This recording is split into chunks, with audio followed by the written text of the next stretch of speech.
വീണ്ടും ഡൽഹിയിലേക്ക് പോവുകയാണ്. അവിടെ നിർണായക യോഗം ഖാർഗെയുടെ വസതിയിൽ ഇതാ പുരോഗമിച്ചുകൊണ്ടിരിക്കുന്നു. കേരളത്തിൽ നിന്നെത്തിയ മുതിർന്ന നേതാക്കളെ അവിടെ ഖാർഗെ സംസാരിച്ചുകൊണ്ടിരിക്കുകയാണ്. അവരെ അനുനയിപ്പിക്കാനുള്ള, സമാധാനിപ്പിക്കാനുള്ള നീക്കങ്ങളൊക്കെയാണ് അവിടെ നടന്നു വരുന്നത്. രാഹുൽ ഗാന്ധിയും ആ കൂടിക്കാഴ്ചയിൽ പങ്കെടുക്കുന്നുണ്ട് എന്ന് തന്നെയാണ് വിവരങ്ങൾ. ധനസുമോദ് വിശദാംശങ്ങൾ നൽകും. ധനസുമോദ്, യോഗം എങ്ങനെ പുരോഗമിക്കുന്നു? ഇപ്പോൾ ഏറ്റവും നിർണായകമായ വിവരം പുറത്തുവരികയാണ്. അവകാശവാദം, മുഖ്യമന്ത്രി സ്ഥാനത്തേക്ക് അവകാശവാദം കെ.സി. വേണുഗോപാൽ ഉന്നയിച്ചിരിക്കുകയാണ്. ഒരടി പോലും താൻ ഈ വിഷയത്തിൽ നിന്നും പിന്നോട്ടില്ല എന്നുള്ളൊരു കാര്യം തന്നെ കെ.സി. വേണുഗോപാൽ വ്യക്തമാക്കിയിരിക്കുകയാണ്. കാര്യം കോൺഗ്രസിന്റെ ഒരു പാരമ്പര്യം, കഴിഞ്ഞ കാല പ്രവർത്തന രീതി എന്ന് പറയുന്നത് തന്നെ എം.എൽ.എമാരുടെ എണ്ണം, സാമാജികന്മാരുടെ എണ്ണം അനുസരിച്ച് മുഖ്യമന്ത്രിയെ തീരുമാനിക്കുക എന്നുള്ളതാണ്. അതായത് ഒരു നേതാവാണ്, സഭാകക്ഷി നേതാവ് ആരാണ് എന്നുള്ള കാര്യം തീരുമാനിക്കേണ്ടത് സഭയിലെ അംഗങ്ങൾ തന്നെയാണ്. സഭയിലെ അംഗങ്ങളുടെ എണ്ണം എടുത്തതിന് ശേഷം അതിനെ അട്ടിമറിച്ചിട്ടുള്ള മറ്റു തീരുമാനങ്ങളിലേക്ക് കടക്കരുത് എന്ന് തന്നെയാണ് ഇപ്പോൾ കെ.സി. വേണുഗോപാൽ പറഞ്ഞിരിക്കുന്നത്. അതനുസരിച്ച് ഇപ്പോൾ സഭാകക്ഷി നേതാവായി തന്റെ അവകാശവാദം കെ.സി. വേണുഗോപാൽ ഇപ്പോൾ മുന്നോട്ട് വെച്ചിരിക്കുകയാണ്. ശരി. അപ്പോൾ നിലപാടിൽ അയവ് വരുത്താൻ നേതാക്കൾ തയ്യാറായിട്ടില്ല എന്നാണ്. അപ്പോൾ ഇനി എന്താകും ഹൈക്കമാൻഡിന് മുന്നിലുള്ള മറ്റു വഴികൾ, സുമോദ്? ഇനിയിപ്പോൾ നിലപാടിൽ ഒരു ഇഞ്ച് പോലും പിന്നോട്ടില്ല എന്ന ഒരു രീതി തന്നെയാണ് കെ.സി. വേണുഗോപാലിൻ്റേത്. മാത്രമല്ല അദ്ദേഹത്തിന്റെ ഒരു അഭിപ്രായമാണ് പറഞ്ഞിരിക്കുന്നത്. ഇതിനോട് മറ്റുള്ള നേതാക്കന്മാരുടെ അഭിപ്രായം കൂടി പരിഗണിക്കേണ്ടതുണ്ട്. ഈ ഒരു വിഷയത്തിലൂടെ വി.ഡി. സതീശനും രമേശ് ചെന്നിത്തലയും എങ്ങനെ പ്രതികരിക്കണം, അവർ ഏതെങ്കിലും തരത്തിൽ അനുനയത്തിന് തയ്യാറാണ് എങ്കിൽ മാത്രമാണ് ഇദ്ദേഹത്തിന്, കെ.സി. വേണുഗോപാലിന് ഈ ഒരു അഭിപ്രായവുമായി അദ്ദേഹത്തിന് മുന്നോട്ട് പോകാൻ കഴിയുക. മറ്റു നേതാക്കന്മാരോട് അഭിപ്രായം ചോദിച്ച ശേഷം അവർ വഴങ്ങാൻ തയ്യാറാകുമോ ഇല്ലയോ എന്നുള്ളൊരു കാര്യമാണ് ഇനി കണ്ടറിയേണ്ടത്. ഏതായാലും കെ.സി. വേണുഗോപാൽ തന്റെ നിലപാട് വ്യക്തമാക്കിയിരിക്കുകയാണ്. ഒരു കാരണവശാലും താൻ പിന്നോട്ടില്ല. ഈ എം.എൽ.എമാരുടെ എണ്ണം തന്നെയാണ് പരമമായ പ്രധാനപ്പെട്ട ഒരു വസ്തുത. നേരത്തെ പഞ്ചാബിൽ കോൺഗ്രസ് സർക്കാർ രൂപീകരിച്ചപ്പോഴും ഹിമാചൽ പ്രദേശിലും കർണാടകയിലും തെലങ്കാനയിലും ഇതേ രീതി തന്നെയായിരുന്നു അവലംബിച്ചത്. അതുകൊണ്ട് ആ രീതി ഒരു മാറ്റം വരുത്തേണ്ട ഒരു സാഹചര്യം നിലവിലില്ല എന്നുള്ളൊരു കാര്യം തന്നെ ചൂണ്ടിക്കാട്ടിയാണ് മുഖ്യമന്ത്രി സ്ഥാനത്തേക്ക് അവകാശവാദം ഇപ്പോൾ ഉറപ്പിച്ചുകൊണ്ട് കെ.സി. വേണുഗോപാൽ മുന്നോട്ട് പോകുന്നത്. സുമോദ,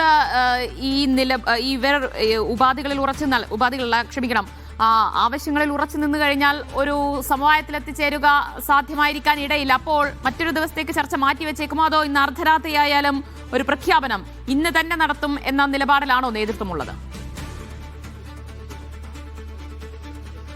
കെ.സി. വേണുഗോപാൽ അദ്ദേഹത്തിന്റെ നിലപാട് മാത്രമാണ് പറഞ്ഞിരിക്കുന്നത്. പക്ഷേ അപ്പോഴും അദ്ദേഹം നേരത്തെ തന്നെ പറയുന്ന ഒരു കാര്യമുണ്ട്. ഏറ്റവും ഒടുവിൽ എന്താണോ രാഹുൽ ഗാന്ധി പറയുന്നത് അത് താൻ ശിരസ വഹിക്കും, അതിനോട് ഒരു എതിർപ്പുമില്ലാതെ അത് പൂർണ്ണമായി അംഗീകരിക്കും എന്ന് തന്നെയാണ് അദ്ദേഹം പറയുന്നത്. നേരത്തെ ആലപ്പുഴയിലേക്ക് അദ്ദേഹം ആദ്യം മത്സരിക്കേണ്ട എന്ന് പറഞ്ഞിരുന്നത് രാഹുൽ ഗാന്ധി ആയിരുന്നു. അതുകൊണ്ട് തന്നെയാണ് അദ്ദേഹം മാറി നിന്നത്. പിന്നീട് അദ്ദേഹത്തിന് രാജ്യസഭാ എം.പി. ആക്കി. രാജ്യസഭയിൽ നിന്നും അദ്ദേഹം ആലപ്പുഴയിൽ പോയി വീണ്ടും മത്സരിക്കണം എന്ന് പറഞ്ഞത് രാഹുൽ ഗാന്ധി തന്നെയാണ്. പക്ഷെ ആ സമയത്ത് തനിക്ക് പലതരത്തിലുള്ള സമ്മർദ്ദമുണ്ടായിരുന്നു. പക്ഷേ എങ്കിൽ പോലും രാഹുൽ ഗാന്ധി ഒരു കാര്യം പറഞ്ഞാൽ അത് അനുസരിക്കുക എന്നുള്ളത് തന്നെയായിരുന്നു മാർഗമുണ്ടായിരുന്നത്. കാരണം ആലപ്പുഴയിൽ മത്സരിച്ച് ലോക്സഭയിൽ എത്തിക്കഴിയുമ്പോൾ ലോക്സഭയിലെ എം.പിമാരുടെ എണ്ണമാണ് പ്രധാനമന്ത്രിയെ തീരുമാനിക്കേണ്ടത്, അതല്ലാതെ രാജ്യസഭയല്ല.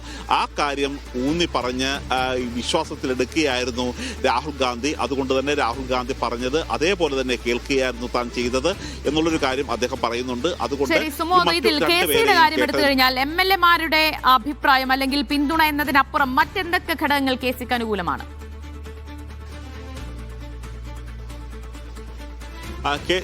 പ്രധാനപ്പെട്ട ഒരു പിന്തുണ അദ്ദേഹത്തിന് ഈ എം.എൽ.എമാരുടെ പിന്തുണ തന്നെയാണ്. മാത്രമല്ല ഒരു മുഖ്യമന്ത്രി സ്ഥാനത്തേക്ക് ഒരു ഉയർന്നാൾ അദ്ദേഹത്തിന് ഭരണപരിചയം വളരെ അനിവാര്യമായ ഘടകമാണ്. ഇപ്പോൾ വി.ഡി. സതീശന്റെ കാര്യമെടുത്താൽ അദ്ദേഹം ഒരിക്കൽ പോലും മന്ത്രിയായിട്ടില്ല. പക്ഷേ കേന്ദ്രത്തിലും സംസ്ഥാനത്തിലും മന്ത്രി പദവിയിൽ ഇരുന്ന ആളാണ് കെ.സി. വേണുഗോപാൽ. മാത്രമല്ല അദ്ദേഹം ഇപ്പോൾ PSCയുടെ ചെയർമാൻ കൂടിയാണ്. ആ തരത്തിൽ ലോക്സഭയിലും രാജ്യസഭയിലും നിയമസഭയിലും അങ്ങനെ 3 സഭയിലും അംഗമായിട്ടുള്ള ഈ 3 പേരിൽ അദ്ദേഹം മാത്രമാണുള്ളത്. കാര്യം നേരത്തെ രമേശ് ചെന്നിത്തല ലോക്സഭാ അംഗമായിരുന്നു, നിയമസഭാ അംഗമായിരുന്നു.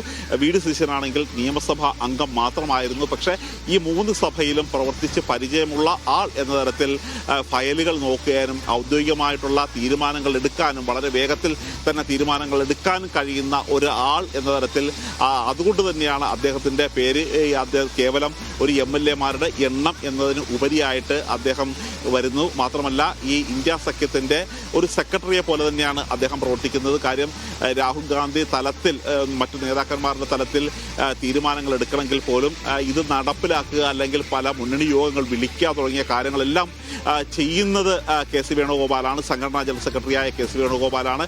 അതുകൊണ്ട് അതൊക്കെയാണ് ഒരു എണ്ണത്തിന് ഉപരിയായിട്ട് KC വേണുഗോപാലിൻ്റെ പ്രധാനപ്പെട്ട ക്വാളിറ്റിയായി ഹൈക്കമാൻഡ് ഇവിടെ വിലയിരുത്തുന്നത്.